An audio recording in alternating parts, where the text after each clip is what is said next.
Hi, so today I'm going to be reading Because of Mr. Terupt, and I am going to be reading the pages that we won't get to finish together. I'm on page 215. We're during the month of May, and this is Jessica talking.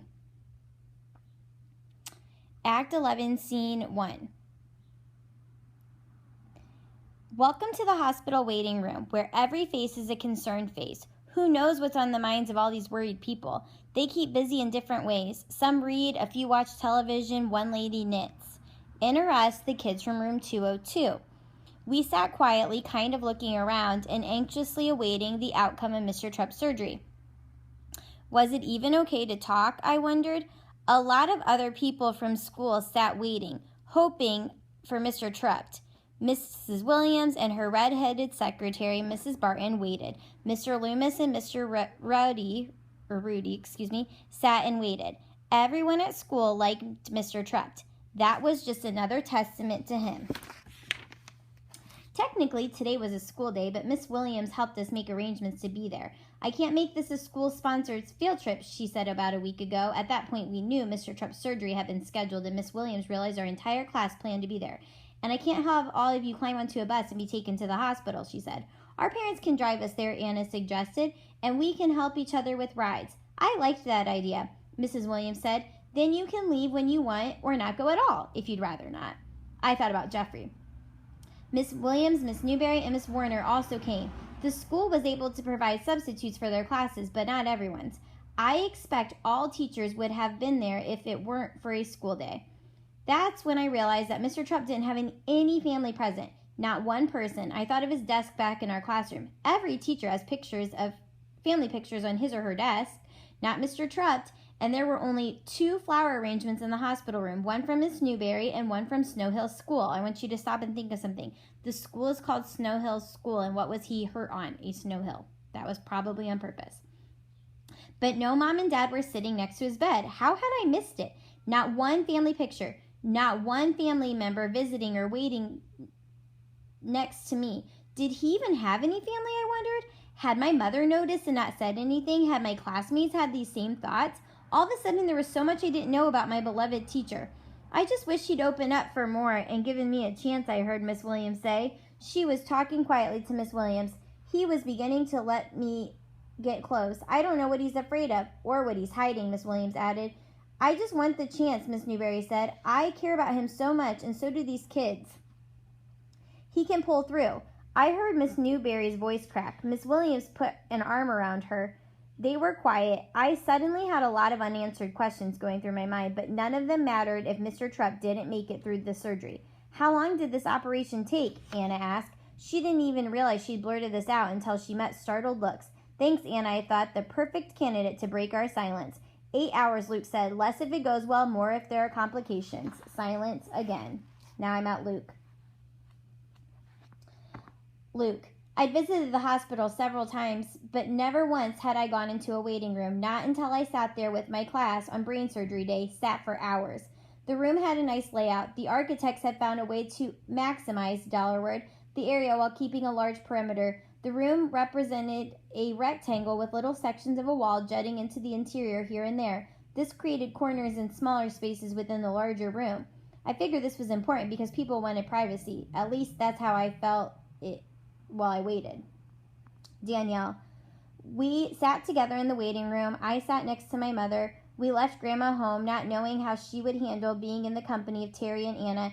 Anna sat across from us, next to her mother. A large wooden coffee table rested in the middle of everyone. It reminded me of our class meetings. We didn't form a circle on the floor, and we didn't have a microphone, but it was close enough, except no one talked. Mr. Terupt always started our meetings, so we sat silent until Anna spoke up, thank goodness. But after Luke answered her question, no one else talked, at least not until Jeffrey surprised us. He put our class microphone in the middle of the wooden table. I stared at it, then I looked at Jeffrey. How did he know to bring it? Just a hunch, he said, and I noticed that he and Jessica were looking right at each other. I reached down and took the microphone. Remember the first time Mr. Terupt brought this out, I said. I passed the microphone to Lexi. I was like, Teach is such a weirdo, she said, but it turned out pretty cool.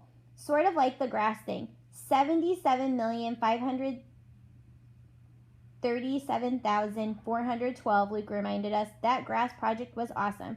The microphone moved around our square, and it shared different stories and memories. It was perfect. Then the doctor came into the waiting room. I'm going to read 2 more people. Jessica, Act 11, Scene 2. Enter a man wearing a lime green scrubs and a matching hospital cap, the kind that clenches around your head like a shower cap. I saw him the moment he came through the door. Was he coming for us? It was too soon, wasn't it? Had something gone wrong with Mr. Trup's surgery? I stiffened. Then I noticed Jeffrey. He was practically hyperventilating.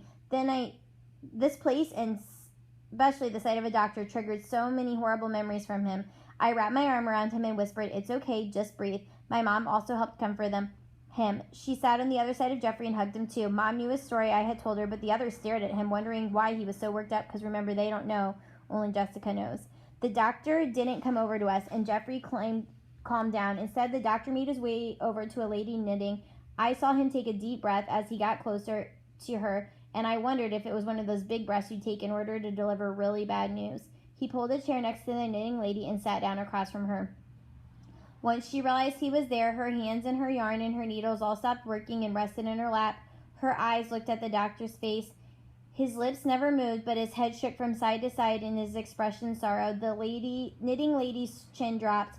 The yarn and needles fell to the ground and her hands covered her face. She began to shake silently with lonesome tears. The doctor placed a hand on her back and he said, "I'm very sorry."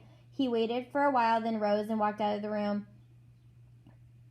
I felt silent tears trickling down my cheeks. I looked at my friends and saw them with tears too. I was scared but not alone. Jeffrey. Hard to breathe, so many bad memories, bad news everywhere. I saw the doc walk in. I couldn't catch my breath. Jessica noticed. She and her mom wrapped their arms around me and helped me calm down. The doc wasn't for us. He handed out his bad news to someone else. I know how that goes. "I'm so sorry," the doc had told my family. It was all he had to say. We knew Michael was dead.